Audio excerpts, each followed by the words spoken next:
கரூர் சொந்தங்கள் உங்கள் அனைவருக்கும் என்னுடைய வணக்கம். இறக்கலாம், இறந்தா வேலை கிடைக்கும். படிச்சா வேலை கிடையாது, செத்தா வேலை கிடைக்கும்.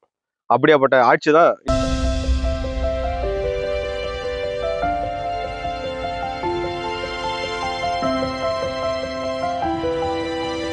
கரூர் சொந்தங்கள்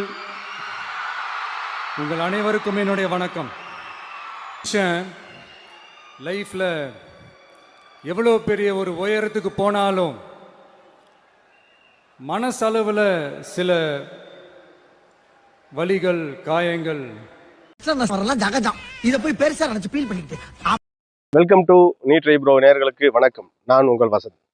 நம்ம இப்போ எதை பத்தி பார்க்க போறோம்னா, கரூர்ல இப்ப இருக்கிற சிஎம் அவர்கள் பிரச்சாரத்துக்கு போகும்போது கிட்டத்தட்ட 41 பேர் அந்த பகுதியில் இவர் கூட்ட நெரிசலில் இறந்தார்கள், குழந்தைகள் உட்பட. அவர்களுக்கு கிட்டத்தட்ட இப்போ வந்து இவர் முதலமைச்சர் ஆன பிறகு ஒரு அப்பாயின்மெண்ட் ஆர்டரோட போறாரு. எதற்காகனா, அங்க இறந்த 41 பேர்த்துக்கு முதல் கட்டமாக 30 பேர்த்துக்கு அரசு வேலையுடன் போறாரு. இதை பார்த்தா எப்படி இருக்குன்னா, அதாவது இவருக்காக இறந்தவங்களுக்கு ஒரு 30 பேர்த்துக்கு அப்பாயின்மெண்டோட போடுறவரு, கள்ளக்குறிச்சியில 65 பேர் இறந்தாங்களே, அது ஸ்டாலின் ஆட்சியில் தான் இறந்தாங்க. ஓ, அப்போ இறந்தவங்க வந்து பாத்தீங்கல்ல, அப்ப இந்த இருக்கிற 65 பேருக்கு அப்பாயின்மெண்ட் ஆர்டர் கிடையாது. ஏன்னா அது வந்து இவங்களுக்கோசம் சாகல, தன்னிச்சையா செத்தாங்க. அதாவது ஒரு சாராயம் குடித்து விட்டு இறந்து விட்டார்கள், தனிச்சையா இறந்துட்டாங்க. ஆனா அது அவங்களுக்கோசரம் இறந்ததுக்கோசரம் 30 பேர்த்துக்கு நீ அப்பாயின்மெண்ட் ஆர்டர் போடுறது வச்சுக்கலாம் மட்டும். அதாவது நமக்கு வந்தா ரத்தம், மற்றவங்களை வந்தா தக்காளி சட்னின்னு சொல்லுவாங்கல்ல, அது போல கதையாகுது. இது வந்து இது போல செய்வதை ஒவ்வொரு அரசியல் கட்சியும் விமர்சனம் பண்ணிக்கிறது, அது சட்ட ரீதியான தடுக்கிறதுக்கான ஏற்பாடை செய்து கொண்டிருக்கார்கள். உதாரணத்துக்கு கிருஷ்ணசாமி ஹைகோர்ட்ல ரெட்டு போட்டுக்கிறாரு, அவர் வந்து அந்த வேலை தரக்கூடாது என்று. ஏன்னு அப்படி சொன்னா, இன்னும் அந்த கேஸ் வந்து நிலுவையில் ட்ரையல், அதாவது கேஸ் வந்து நடந்து கொண்டு இருக்கு. அது மத்தியில போயிட்டு இவர் போய் வேலை வழங்கினா, அப்ப அந்த பாதிக்கப்பட்ட மக்களுக்கு வந்து இவருக்கு எப்படி வந்து ஆதரவா தானே இருப்பாங்க அப்படின்னு ஒரு சில யூடியூபர் எஸ்எம்ல வந்து சொல்லிட்டு இருக்காங்க.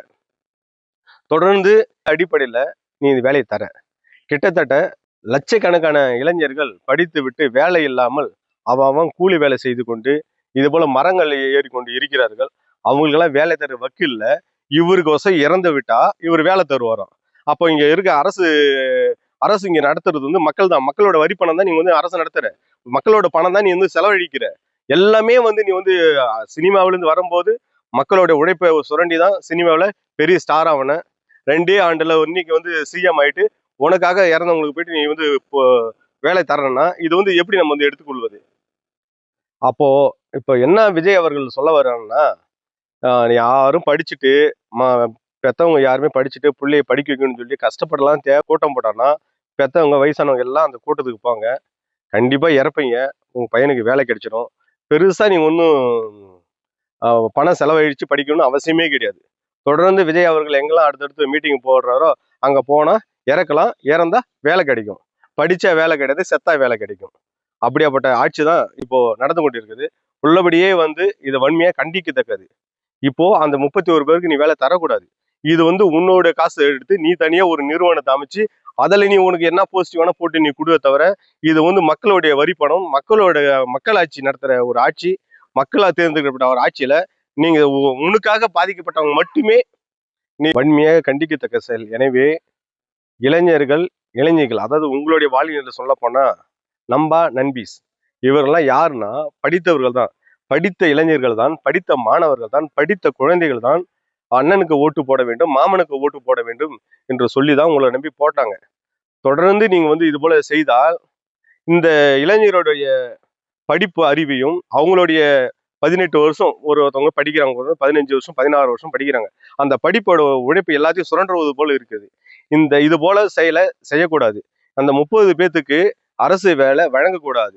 தேவைப்பட்டா நீங்க இன்னும் ஒரு 10 லட்சமோ இல்லை 20 லட்சமோ சேர்த்து பணத்தை கொடுங்க, அதை நாங்க வரவேற்கிறோம்.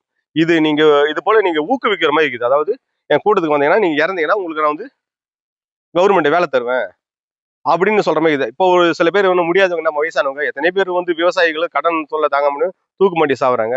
பிள்ளைங்களுக்கு வேலை வாங்கி தர முடியலன்னு சொல்லிட்டு வேணுட்டுனே விஜய் கூட்டத்துல வந்து மன்னிக்கும் முதலமைச்சர் கூட்டத்துல வந்து இறந்துட்டாங்கன்னா அவங்களுக்கு வேலை கிடைக்குன்னு ஒரு எண்ணத்துல அவங்களே வந்து இது வந்து வேணுமே நடக்கிற மாதிரி இருக்கும்.